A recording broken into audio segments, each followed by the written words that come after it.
그렇게 하실 줄 믿습니다. 오늘 본문의 말씀 의지해서 시편 강의 16번째 시간인데요, 행복하게 사는 비결 한번 알아볼까요? 행복하게 사는 비결.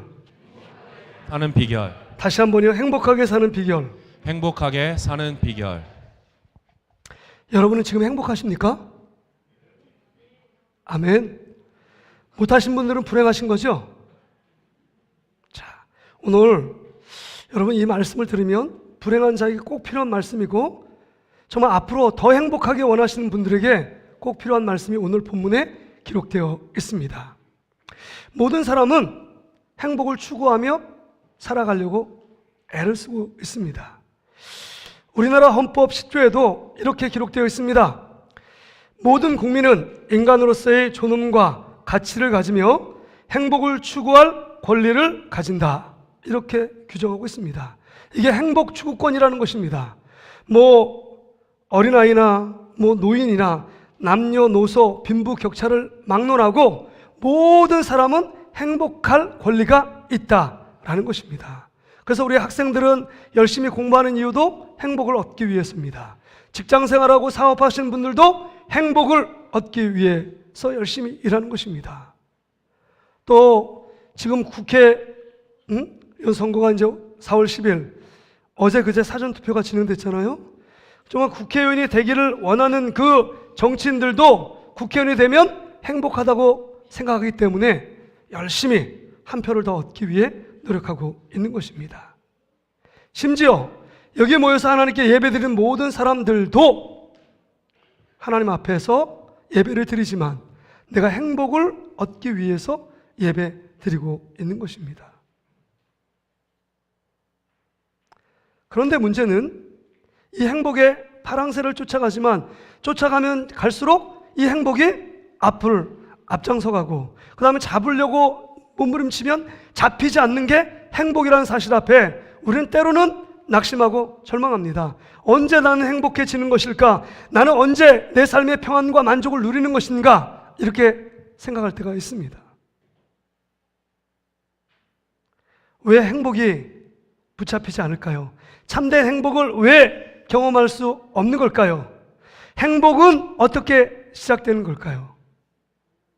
오늘 본문은 다윗이 우리에게 그것을 가르쳐 주는데요, 오늘 본문 16편 그 제목이 다윗의 믹담이란 제목이 표제가 붙어 있습니다.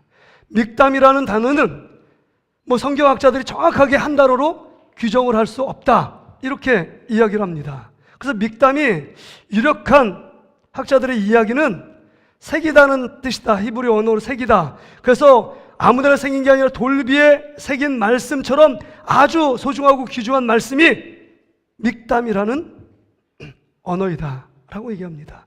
그래서 16편뿐만 아니라 시편 50편, 55편 이외에 5편에 한 6편 정도가, 시편 150편 중에서 6편 정도가 믹담이라는 표제가 붙어 있습니다.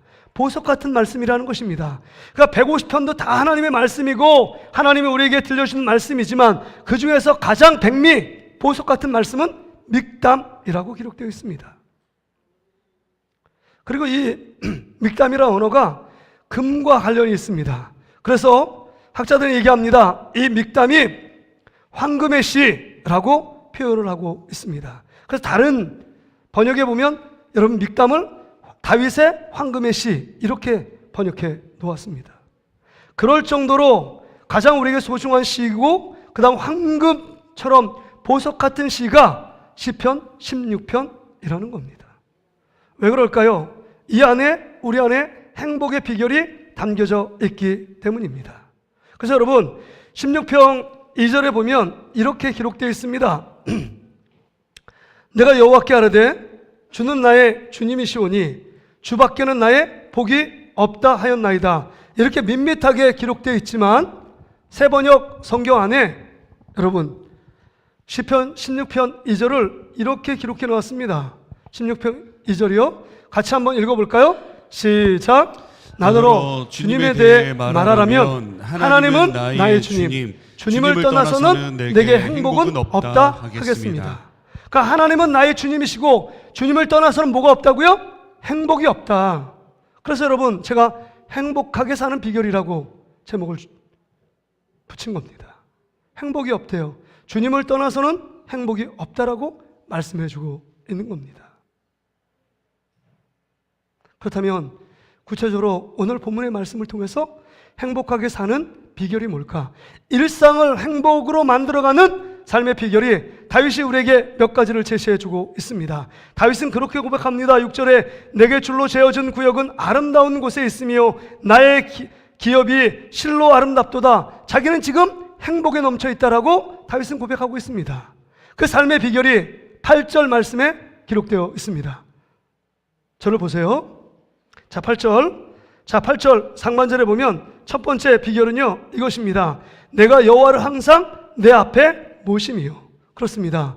행복하게 사는 첫 번째 비결은 하나님을 내 앞에 항상 모셔야 한다는 것입니다.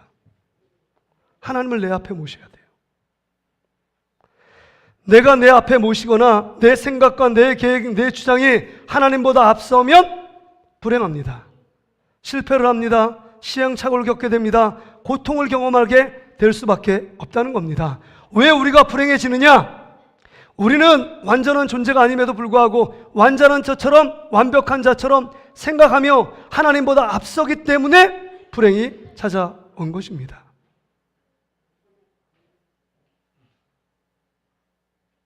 얘들아, 유초등부? 자, 앞에 봐.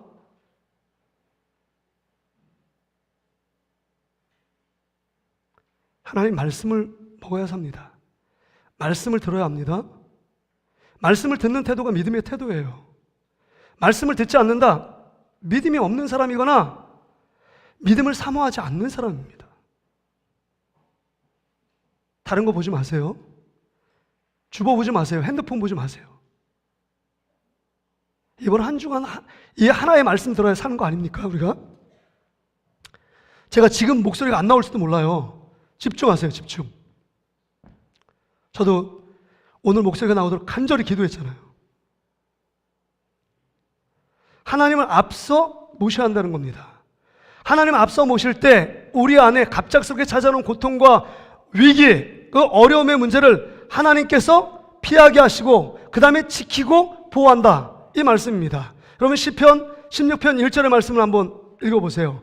우리 시편 16편 1절입니다. 시작. 하나님이여 나를 지켜주소서. 내가 주께 피하나이다. 하나님을 앞서 먼저 세우고 그 다음에 하나님 밑에 뒤에 이 우리가 쓰니까 하나님의 보호막 아래, 하나님의 피난처 그늘 아래 우리가 피하게 되는 것입니다.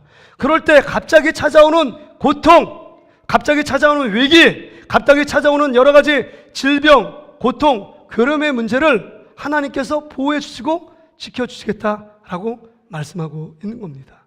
왜냐하면요, 하나님은 우리같이 연약하고 우리같이 실수자라고 우리같이 죄악 가운데 있는 분이 아니십니다. 하나님은 완벽하신 분입니다. 하나님은 전능하신 분입니다. 못하실 일이 없고 정말 모든 계획은 하나님 말씀하시고 그 말씀을 성취하시는 분이 하나님이십니다. 그래서 다윗에 앞서서 하나님을 앞세울 때, 항상 내 앞에 모실 때 하나님의 모든 위기와 아픔과 고통과 괴로움을 막아주시고 보호해 주셨다라고 고백하는 것입니다. 다윗에게 무슨 아픔이 있었을까요? 다윗 때문에 정말 전국에 파송된 군사들이 곳곳에서 정말 다윗 자신의 생명을 찾고 있었습니다. 그럼에도 불구하고 그 모든 어려움에서 정말 피할 수 있고 그 모든 위기에서 자기의 생명이 부지하고 지켜낼 수 있었던 것은 하나님께서 내 앞서 행하셨기 때문입니다. 뿐만 아니라 압살롬의 반역 때문에 갑작스럽게 위기가 닥쳐왔습니다. 얼마나 급했는지 신발조차 제대로 신지 못하고 도망자의 신분이 되었습니다. 그럴 때도 하나님을 앞세우고 하나님께 기도하고 그 위기를 하나님께 맡기니까 그 하나님께서 그 위기 가운데 그 절체절명의 그 어려움 속에서 자신을 건져냈다고 다윗은 고백하고 있는 것입니다. 그렇습니다. 우리 하나님을 앞서 모시고 있느냐, 이것이 행복이냐 불행의 갈림길입니다. 저는 그렇게 산을 올라가는 걸 별로 좋아하지 않는데 제가 산 그냥 올라가라면 제가 잘 올라갑니다.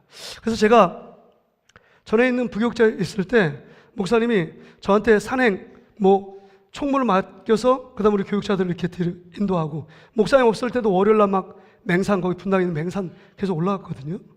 근데 앞을 제일 먼저 가는 사람에겐, 산을 올라가신 분은 경험해 보셨는지 모르지만 산에 올라가면요 제일 먼저 가잖아요. 아침에 가면요 거미줄이 이렇게 나무마다 쳐 있습니다. 거미줄도 다 떼어내고요, 그 다음에 가끔 송충이도 있고요, 그 다음에 나무들이 태풍이 불어 나무들도 쓰러져 있고요, 장애물들이 많이 있습니다. 그러나 앞에 가는 사람이 그 모든 장애물들, 뒤에 따라오는 사람을 위해서 장애물도 걷어내고요, 송충이도 없애고요, 그 다음에 거미줄도 다 치워서 뒷사람이 안전하게 정말 편안하게 산에 오를 수 있도록 만들어 줍니다. 그게 앞선 자의 역할이에요. 우리 하나님이 앞서서 여러분의 인생이 처음 우리가 인생길을 가는 것 아닙니까? 그러기에 우리가 가는 인생은 다 초행길입니다. 우리가 익숙치 않은 길입니다. 낯서는 길입니다. 그러기에 하나님을 먼저 앞세우고 주님을 주님 뒤에 따라가면 우리 인생 완전하고 행복한 길로 주님이 선한 목자가 돼서 우리를 이끌어 가신다라고 말씀하고 있는 겁니다. 그래서 시편 23편 1절에 여호와가 나의 목자가 되심으로 내 인생이 부족함이 없다, 그렇게 다윗은 행복감에 넘쳐서 고백하는 것 아닙니까? 여호와가 앞에 목자가 돼서 양들을 뒤에 이끌고 따라갑니다. 그 목자가 푸른 초장 맑은 시냇물가로 인도한다는 것입니다. 그러기에 우리 삶은 안전하고 편안하다라는 것입니다. 뿐만 아니라 오늘 본문 2절과 5절에 보면 그 하나님께서 내가 하나님을 앞에 모시면 이제 하나님만 보입니다. 짐체보다 더 큰 하나님이 앞에 계시고 내가 뒤에 따라가면 누구만 보이는 게 정상입니까?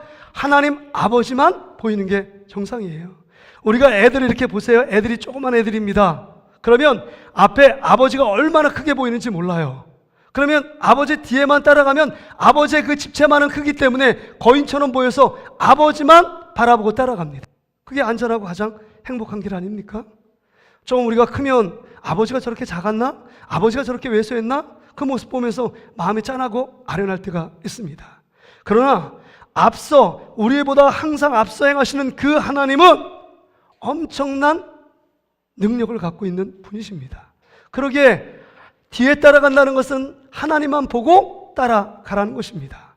그래서 다른 세상의 것 보이지 않고 오직 그 전능하신 하나님만 보이면 그것으로 여러분 우리 삶에 행복이 찾아오게 된다는 겁니다. 그래서 2절 말씀 한번 보세요. 다시 한번 그 주님이 나의 주님이라고 고백하잖아요. 그 다음에 주밖에 나의 복이 없다고 고백합니다. 5절 말씀도 보세요. 5절 말씀 한번 띄워주세요. 5절 같이 한번 읽어볼까요? 시작. 여호와는 나의 산업과 나의 잔의 소득이시니 나의 분깃을 지키시나이다. 그렇습니다.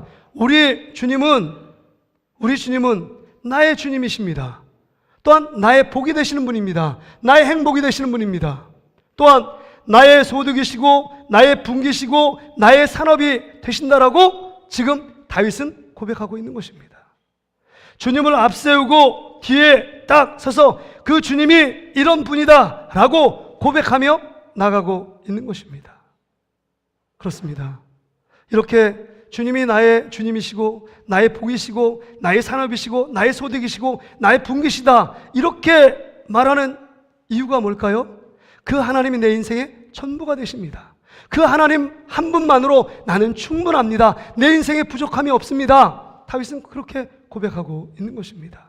그러기에 하나님 아버지, 그 하나님 정말 모든 것을 채우시며 그 모든 것 안에 하나님 안에 모든 게 갖고 계신 그 주님을 먼저 앞세우고 내가 뒤를 따라가면 우리 삶엔 당연히 그 가장 평안과 기쁨과 행복한 길로 우리 하나님이 우리를 이끌어 가신다는 겁니다. 그런데 여러분, 왜 우리가 불행할까요? 불행한 이유는 예수 그리스도를 믿는다고 말하지만 정말 성도라고 말하지만 하나님보다 내가 앞서 있기 때문입니다. 하나님을 뒤에 세워놓습니다. 내가 원하는 대로 하나님이 움직여 주기를 바랍니다. 내가 기도하면 기도한 대로 응답해 주고 내가 내가 사는 대로 하나님께서 나를 지키시고 보호해 주셔야 된다, 이렇게 생각하기 때문에 불행이 찾아오게 된 것입니다. 하나님을 뒤에 세워요. 그러니까 내가 하나님보다 앞섭니다. 내가 신이 됐습니다. 내 마음대로, 내 고집대로, 내 감정과 기분 따라 내 인생을 핸들링합니다. 그러니까 자충우돌, 교통사고도 나고, 그 다음에 잘못된 길로 빠져서 괴롭당해서 그 길을, 잘못된 길로 가지 말아야 될 그 길을 다시금 되짚어서 가는 수고와 어려움을 겪어야 되는 것입니다. 우리의 모든 길을 아시고 가장 행복한 길로 인도하시는 그 주님 앞에, 그 주님을 앞세우지 않으면 우리는 늘 자기 자신을 앞세울 때 실패합니다. 시행착오를 겪습니다. 그래서 4절 말씀에 정말 자기가 신이 되니까 자기가 원하는 하나님을 믿고 섬기고 그 자에게 예배를 드립니다. 그러면 실패한다는 것입니다. 바라기는 우리는 날마다 하나님을 앞세우는 저와 여러분 되시기를 주의 이름으로 축복합니다. 하나님을 앞세워야 돼요. 하나님을 앞세워야 돼요. 주님이 말씀하시면 그 말씀을 따라가는 것, 이게 하나님을 앞세우는 것 아닙니까? 아무리 내가 똑똑하고 내가 아무리 지혜롭고 내가 아무리 건강할지라도 하나님을 뒤에 세고 내가 앞서면 반드시 실패합니다. 반드시 무너집니다. 그 가다 보면 지침이 있고 그 다음에 피곤함이 있고 낙심이 찾아오게 되어 있는 것입니다. 그러나 하나님을 매 순간 항상 내 앞에 앞세우면 우리 삶 가운데 나도 모르는 평안과 나도 모르는 기쁨과 나도 모르는 즐거움과 나도 모르는 행복감이 밀려오게 되는 것입니다. 그래서 여러분에게 한번 질문 드립니다. 여러분들은 지금 행복하십니까? 만약에 행복하지 않다면 오늘 말씀을 통해서 다시금 하나님을 앞세우는 저와 여러분 되시기를 주의 이름으로 축복합니다. 하나님을 앞세울 때 진정한 행복이 찾아오는 것입니다. 여러분을 앞세우면 반드시 실패합니다.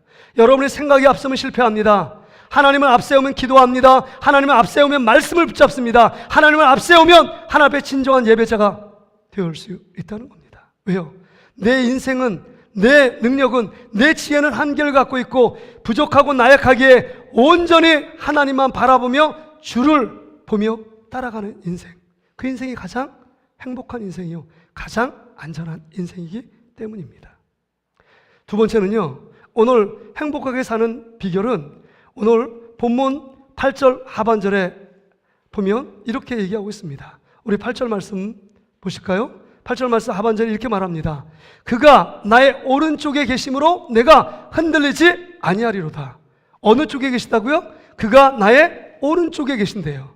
근데 조금 전에는 뭐라고 얘기했어요? 하나님이 내 앞에 모신다 그랬어요. 근데 좀 뭐가 모순되지 않습니까? 이상하지 않아요? 조금 전에 하나님이 내 앞에 계셨는데 옆에 이제는 내 오른쪽에 계신다? 그러면 하나님의 오른쪽에 앞에도 계시고 오른쪽에도 계시는가? 여러분, 여기 지금 강조점은 이 시편 기자는 시잖아요. 의미가 더 중요한 것입니다. 장소나 위치가 중요하지 않아요. 여러분, 하나님의 앞에 계시면 어떻습니까? 뒤에는 안 계신 분입니까? 뒤에도 계시잖아요. 오른쪽에 계시다고 말하면 틀린 말일까요? 계십니까? 왼쪽에도 계세요. 그렇다면 어느 곳에 계시는 분이 하나님이라면 앞서서 행하신다는 말은 우리의 마음의 중심에 우선순위를 하나님을 바라보며 하나님께 우리의 마음을 드리고 있느냐, 이거를 점검하라는 얘기고, 내 오른쪽에 계시다는 말은, 오른쪽이라는 말은 여러분 오른쪽, 오른팔, 이것은 하나님의 권능과 능력을 상징하는 것입니다. 주님의 권능과 능력으로 내가 너와 평행해서 함께 걸어가겠다, 내가 너와 함께 할 것이다 라고 말씀하고 있는 것입니다. 그렇습니다. 하나님이 우리와 함께 하심을 믿고 나가는 자에게 행복이 찾아온다는 것입니다. 한번 더 합시다. 하나님이 나와 항상 함께 계십니다. 이것을 믿는 자와 믿지 못하는 자들은요, 여러분 삶의 행복감을 느끼는 자일 수 있지만 그걸 느끼지 못하면 늘 불행하다고 생각합니다. 옆에 여러분이 돈 많은 부모님이 옆에 계시면 어떨까요? 정말 국회의원이 그 능력 있는 어떤 권력이 있는 사람이 내 옆에 친구로 있다면 어떨까요? 마음 든든하지 않겠습니까? 그런데 그것과 비교될 수 없는 하나님 아버지가, 그 전능하신 하나님, 이 우주 만물을 창조하신 우리의 장로님 기도대로 달과 해와 별, 은하계를 만드신 하나님이 내 옆에 그 능력으로 함께 계시다면, 그것을 믿고 믿음 가운데 나아가며 반응하는 자에게 행복이 있다는 겁니다. 근데 그것을 모르는 사람은 늘 부족하다고 생각합니다. 남들과 비교해서 부족함이 있고, 남들과 비교해서 은사도 부족하고 능력도 부족하고 가진 것도 부족하고 배운 것도 부족하면 늘 불행하다고 생각합니다. 그러나 더 여러분 가운데 있는 게 있잖아요. 하나님이 우리와 함께 계신다. 세상 끝날까지 내가 너희와 함께 있겠다라고 주님께서 우리에게 약속해 주셨다는 겁니다. 그러기에 내 오른편에서 그 능력의 손으로 우리와 함께 거하시는 분이 예수 그리스도입니다. 그래서 예수님의 다른 이름이 뭐예요? 임마누엘의 뜻이 뭡니까? 하나님이 우리와 함께 계신다. 그러니까 예수님이 이 땅에 오신 이유가 우리와 함께 거하여 살기 위해서 이 땅에 오신 것입니다. 고난, 가난, 질병, 고통, 사망의 아픔 속에 있는 우리들 가운데 내가 그곳에 육신을 입고 이 땅에 와서 너희 모든 죄를 대신 짊어지시고 너희 눈물을 닦아주시고 너희 고통, 괴로움을 내가 씻어주기 위해서 내가 너희와 함께 있겠다. 세상 끝날까지 너희와 함께 있고 부활하고 승천한 이후에 우리 안에 성령으로 예수님이 우리 안에 내주하셔서 내가 세상 끝날까지 너희와 함께 있겠다. 천국에서도 너희와 함께 있겠다. 이렇게 약속하신 분이 주님 아니십니까? 그러게 여러분, 이것을 믿고 믿음 가운데 나아가는 사람은 다릅니다. 달라요. 여러분, 하나님이 함께 계심을 믿고 공부하는 사람은 학생이 공부하는 마음의 자세가 틀릴 겁니다. 성적이 잘 나오냐 못 나오냐 그건 나중 문제고, 공부하면서도 행복할 거예요. 하나님이 나와 함께 계신다. 직장생활도 마찬가지입니다. 스트레스 받는 일이 많지만 하나님이 나와 함께 계셔서 직장생활을 나를 돕고 계신다. 이런 생각을 하는 사람은 행복할 수밖에 없습니다. 사업하는 분도 마찬가지입니다. 군문 가운데 있는 우리 청년들이 있는데 군생활도 마찬가지입니다. 군생활 가운데 힘들고 고난스럽고 내가 정말 하고 싶지 않은 일도 해야 되지만 하나님이 나와 함께 계시다는 것을 믿고 나아가는 군생활은 행복감에 넘칠 겁니다. 근데 여러분, 우리는 이렇게 생각합니다. 우리가 정말 잘 나갈 때는 하나님이 함께 계셔서 이렇게 했고 내가 못 나갈 때 하나님이 안 계신 것처럼 생각합니다. 그러나 세상 끝날까지 하나님은 우리와 함께 계시는 분인 줄 믿습니다. 그러니까 잘 나가도 하나님 함께 계시고 못 나가도 하나님 함께 계시고 부유할 때도 함께 계시고 가난할 때도 함께 계시고 공부 잘할 때도 함께 계시고 못할 때도 함께 계세요. 젊을 때도 함께 계시고 노인이 되어 힘이 없어서 지팡이를 짚고 다녀야 될 가운데서도 하나님은 우리와 함께 계십니다. 능력이 있을 때도 함께 계시고 능력이 없을 때도 우리와 함께 계시고 살아있을 때도 함께 계시고 죽을 때에도 함께 계십니다. 이것을 믿는 자 안에 행복이 있는 겁니다. 행복이 있어요. 여러분, 우리가 이 하나님이 우리와 함께 계신다는 믿음, 이 깨달음이 없을 때 우리가 나 혼자라고 생각할 때 이 우주에 나만 있다라고 생각할 때 외로움과 고독과 적막감에 시달릴 때가 있잖아요. 그러기에 우리가 정신적인 질환이 너무 많잖아요. 우울증, 공황장, 이 모든 것들은 그런적으로 나의 힘으로 이 세상을 살아가야 된다, 이런 무거운 짐을 지고 있기 때문에 그 안에서 여러분 자기가 감당할 수 없는 캐파를 넘어서기 때문에 이런 질병이 생기는 것입니다. 근데 하나님이 우리와 함께 계시고 모든 무거운 짐을 짊어지시고 우리와 함께 동행하시는 분이 우리 주님이요 우리 하나님이라고 생각하면 우리의 짐은 가벼워지는 것입니다. 그래서 예수님이 수고하고 무거운 짐진 자들아 다 내게로 오라 내가 너희를 쉬게 하리라 말씀하시잖아요. 우리 주님, 동행하는 주님께 우리의 문제를 주님께 맡기고 무거운 짐도 맡기고 과도한 스트레스도 맡기고 내 능력으로 할 수 없는 많은 과제와 이 숙제, 이 모든 것들을 주님께 맡기는 겁니다. 그럴 때 내 짐이 가벼워집니다. 내 마음의 평안함이 찾아옵니다. 세상이 감당할 수 없는 평안이 우리 안에 물밀듯 밀려오게 되는 것을 느낄 수 있습니다. 그런데 문제는 뭘까요? 주님이 나와 함께 계심을 잃어버리는 것입니다. 우리 고물에서 갈릴리 바다에 풍랑이 있지만 그 고물에서 잠자는 예수님을 잃어버렸습니다. 제자들이. 그러니까 두려움과 근심에 사무치고 있는 것입니다. 예수님이 그 배에 타고 있다면 절대로 그 배는 침몰하거나 생명을 빼앗아갈 수 없습니다. 모든 만물의 주인은 예수님이십니다. 예수님이 지금 잠자고 있는데 그 잠자는 예수님이 잠자고 있다는 사실, 이 배에 타고 있다는 사실을 잃어버렸습니다. 그럴 때 불행이 찾아오는 거예요. 불행이 찾아오니까 안절복달 못하고 늘 불안과 두려움과 초적 가운데 사로잡히는 것입니다. 여러분, 야곱이라는 인물을 알잖아요. 야곱이요. 야곱은 하나님이 나와 함께 계시다는 것을 모를 때는 자신의 힘으로 밧줄 한 그릇 잘 만들어서 그 다음에 기회를 잘 포착해가지고 형 에서한테 장자의 명분을 밧줄 한 그릇에 딱 샀습니다. 얼마나 기회를 잘 포착하는 사람인지 몰라요. 이 시대에 이런 사람들이 많잖아요. 다른 사람 보지 않을 때는 엉망으로 하다가 볼 때만 착 하려고 하는 사람, 그 다음에 기회를 잘 타는 사람. 이 사람이 볼 때는 딱 승진도 잘합니다. 척척 승진돼요. 그 다음 꾸준하게 열심히 일하는 사람들은 바보 같다고 해서 승진도 안 시키는 건지 모르지만 자꾸 승진에 누락됩니다. 근데 이 야곱은 자기의 힘으로, 그 다음에 정말 그 엄마 리브가와 연합해가지고 에서같이 변장해서 그 다음에 염소털을 딱 씹어놓고 그 다음에 형이 받아야 될 모든 축복의 기도를 다 받아 누립니다. 하나님이 자기와 함께 있다고 생각하지 않을 때 자신의 힘으로 행복을 추구하고 자신의 힘으로 가장 좋은 것을 얻을 수 있다고 생각했습니다. 그런데 문제는 결과가 무엇입니까? 하나님의 하실 일들을 자기가 대신하니까 가정에 엄청난 불화가 생겼습니다. 에서가 그 동생인 야곱을 죽이려고 혈안이 되었습니다. 가정이 풍지박산이 난 것입니다. 그러니까 이 엄마가, 그 다음에 아버지가 정말 야곱을 얘기해서 너 삼촌이 바다나라면 도망가라, 도망가지 않으면 너가 죽을 거야, 이런 불행한 가정이 된 것입니다. 야곱이 호련단신 떠나게 됩니다. 누구 하나 의지할 것이 없습니다. 그런데 베델에 도착하잖아요.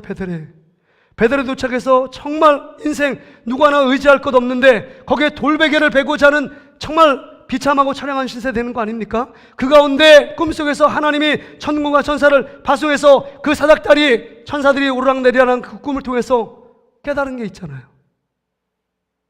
여러분, 창세기 28장 16절 말씀입니다. 우리 화면을 보시고요. 창세기 28장 16절이요.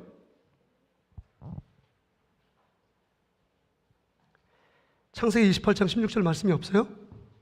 일부 예배에 있었는데. 자, 창세기 28장 16절에 이런 말씀이 나옵니다.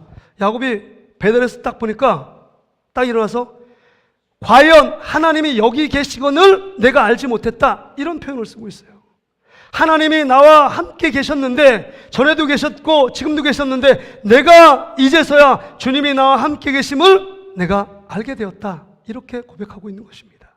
그래서 여러분, 야곱의 인생은 베델 이전과 그 다음 베델 이후의 삶으로 나눠집니다. 비포와 애프터가 나눠져요.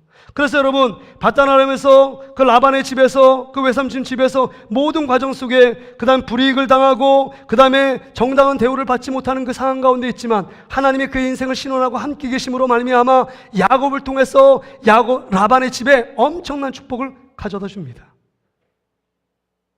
하나님이 그와 함께 계심이에요. 함께 계심. 요셉도 마찬가지 아닙니까? 그의 아들 요셉이요, 형제들의 모함이 있었습니다. 그래서 구덩이에 갇히고 그 다음에 그 보디발, 그 애굽의 종으로 팔려갑니다. 그 다음에 정말 신앙을 지키고 하나님 앞에서 거룩한 삶을 지키기 위해서 보디발 아내의 유혹을 물리친 대가가 감옥 속에 들어갑니다. 감옥 속에서 고통받는 그 감옥 속에서 그가 고백합니다. 하나님이 나와 함께 계신다. 그 고백 안에 정말 그의 삶이요, 감옥 속에 있고 노예로 팔려가도 그의 모습이 어떻게 보면 종의 모습이 아닙니다. 늘 활기찹니다. 뭔가 당당함이 있습니다. 왜 그럴까요? 하나님이 그와 함께 하신다는 사실을 믿음 가운데 고백하며 나가고 있기 때문입니다. 그래서 여러분, 행복이라는 것은 환경의 문제가 아닙니다. 내가 정말 불리한 환경이고 그 다음에 환경이 여의치 않다, 그래서 불행해지는 것이 아닙니다. 하나님이 우리와 함께 계신다는 임마누엘의 믿음이 사라지면 불행해지는 것입니다.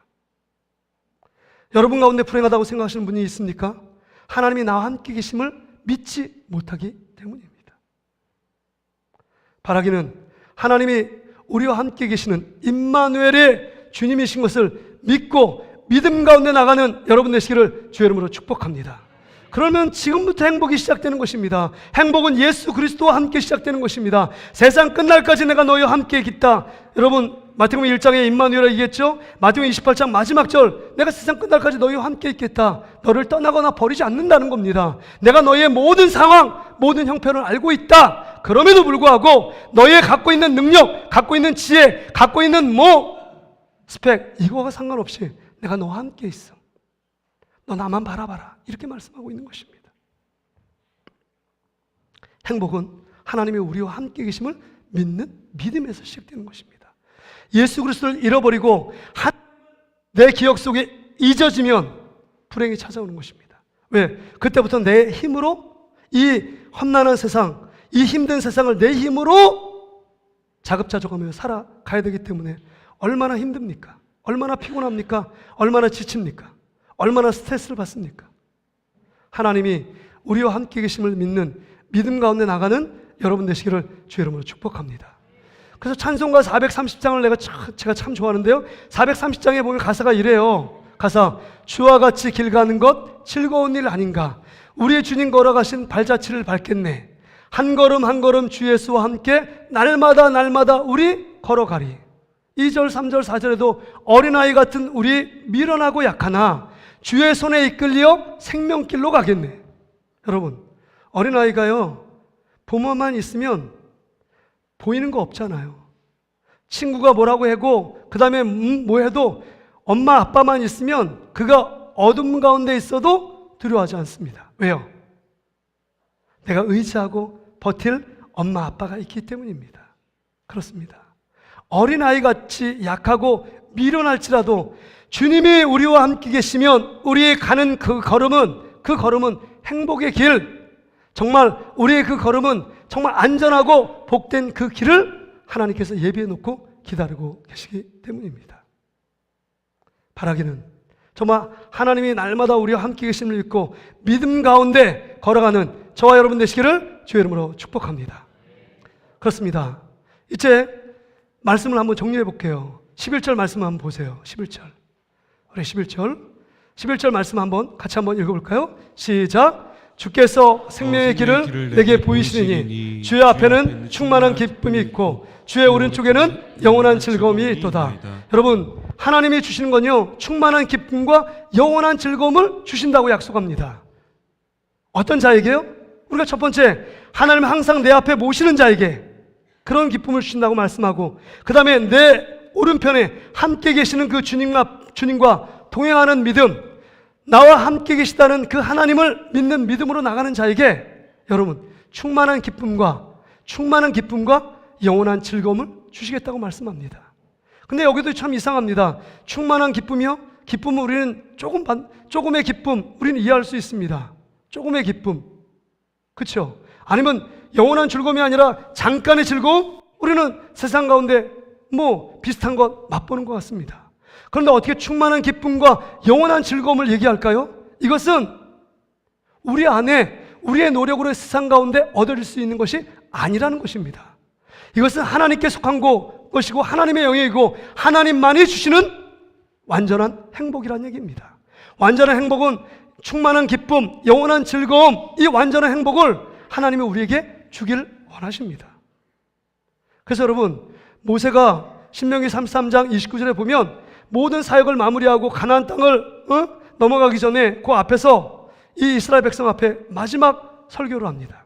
그러면서 얘기합니다. 신명기 33장 29절 우리 같이 한번 읽어볼까요? 시작. 이스라엘이여 너는 행복한 사람이로다. 여호와의 구원을 너같이 얻은 백성이 누구냐? 그는 너를 돕는 방패시요 내 영광의 칼이시로다. 내 대적이 내게 복종하리니 네가 그들의 높은 곳을 밟으리로다. 여기 고백하잖아요. 이스라엘아, 너와 같이 행복한 사람이 누구냐? 너는 행복한 사람이다. 이렇게 고백하고 있습니다. 왜 네가 이스라엘 백성이 행복하냐? 너같이 구원을 놀랍게 기적적으로 받은 민족이 어딨냐? 애굽에 430년 종살이 할 때 10가지 재앙을 통해서 너희를 건진 것 아니냐?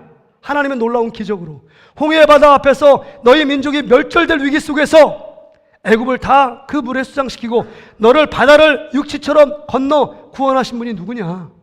너의 대적 앞에서 그 대적들 앞에서 대적이 너에게 복종하고 그 모든 대적들 앞에서 구원하신 분이 누구냐? 하나님이다. 광야 가운데 정말 도저히 살 수 없는 광야 가운데 너의 생명을 구원한 분이 누구냐? 너희를 입히고 먹이시며 그 다음에 반석에서 물을 내신 분이 누구냐? 하나님이라는 것입니다. 하나님이에요. 이 말은 우리에게 적용되는 말 아닙니까? 예수 그리스도를 통해서 하나님의 아들, 우리를 사랑해서 하나님의 아들을 이 땅에 보내주시고 하나님 자신이 우리의 죄를 위해서 십자가에서 살을 찢고 피를 흘려 우리에게 영원한 생명을 주어 우리에게 영원한 구원을 선물로 주시기 위해 오신 예수 그리스도, 그분을 믿음으로 말미암아 우리가 하나님의 자녀가 되고 영원한 생명을 누릴 수 있는 너희들은 이미 행복한 사람이다. 이렇게 선포하고 있는 것입니다. 너만큼 이 구원의 놀라운 은혜를 받은 자가 어디 있느냐? 하나님의 아들 곧 하나님을 죽여서 너를 구원시키고 너에게 영원한 생명, 정말 완전한 행복을 주기 위해 오신 분이 누가 있느냐? 네가 아직 죄인 되었을 때 하나님께서 너희를 사랑하는 증거로 이 땅 가운데 예수 그리스도를 보내준 게 아니냐? 이렇게 지금 우리에게 질문하고 있는 것입니다. 그러게 여러분, 우리는 예수 그리스도를 믿으면 여러분 우리는 완전한 행복으로 나아갈 수 있는 자들인 것을 믿으시기를 주의 이름으로 축복합니다. 여러분, 예수만 믿으면 우린 이미 행복한 사람이에요. 한번 고백합시다. 이렇게 손을 가슴에 대고 나는 행복한 사람입니다. 나는 행복한 사람입니다. 믿으십니까? 여러분, 이것을 빼앗기면 안 돼요.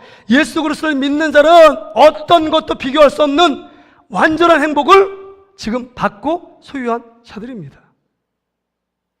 그래서 우리는 예수님 하나님 잃어버리면 우리 인생은 아무 의미가 없는 자들입니다. 믿지 않는 자들보다 더 못한 삶을 살 수밖에 없습니다. 그러게 여러분, 우리 안에 다시 한번 우리의 믿음을 회복하고 정말 나는 이미 행복한 존재이다. 이제 행복을 누리고 행복을 즐기며 행복을 경험하며 이 행복을 믿지 않는 자들에게 나눠줘야 될 책임이 우리 안에 있는 것입니다. 말씀을 정리합니다. 제가 이렇게 대신방 가운데 이렇게 있고 근데 목감기가 막 2주, 3주째 들려가지고 오늘 아침에도 일어났는데 했는데 아하가 안 나오는 거예요. 그래 그냥 단에 서서 안 나오면 말씀 안 전하고 제가 설주찬 목사님하고 박진태 전사님한테 설교 한 편씩 준비해 놔라. 언제 목소리 안 나올지 모른다. 근데 우리 설주찬 목사님은 믿음이 좋더라고요. 목사님 단에만 서면 나오는 것 같습니다. 저 준비 안 해도 될 것 같습니다. 근데 저 안에 부족함이 있잖아요. 뭐 지혜도 부족하고 능력도 부족하고 제가 정말 지식도 부족하고 많은 부족함이 있습니다. 실수도 있고. 그럼에도 불구하고 그 고통 가운데서 막 이제 한 가정 한 가정을 대신방을 하는 가운데 있는데 제 마음에 참 물밀듯 감동이 막 옵니다. 어떤 우리 집사님한테 예수 믿으세요? 아멘. 네, 그래요. 그럼 지금 죽으면 어디 갑니까? 그럼 어디 갑니까 우리는? 천국 가요? 지옥? 지옥 가려고 신앙생활 하는 사람 손 들어보세요. 근데 우리 집사님은 그러시더라고요. 예수 믿으세요? 네. 지금 죽으면 어디 가요? 지옥 가죠. 지금 죽으면 어디 갔어요? 지옥 가요.